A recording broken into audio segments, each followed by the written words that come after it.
from the South Austin Democrats. Rick, over the past 20 years, we've seen a number of innocent people exonerated and freed from prison. The newly elected Democratic District Attorney of Dallas County has established a program that lets the Innocence Project review evidence in cases where the defendant's guilt can be called into question. Dallas County has since released 15 inmates since 2001. If elected District Attorney, would you permit the Innocence Project to review evidence in questionable cases? And what steps would you take to ensure that innocent people are not convicted in the first place? Well, the short answer to that question is yes. I would do that.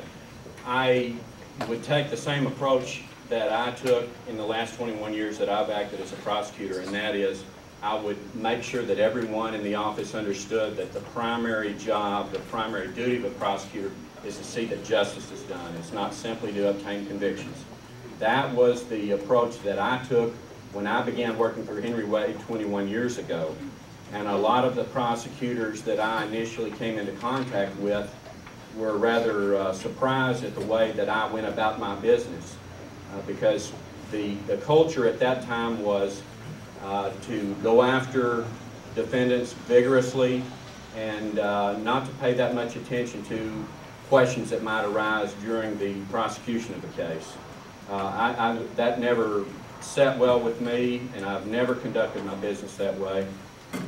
I have always endeavored to ensure that anyone that I prosecuted was not only guilty of the charge, but that they deserved whatever punishment was meted out to them.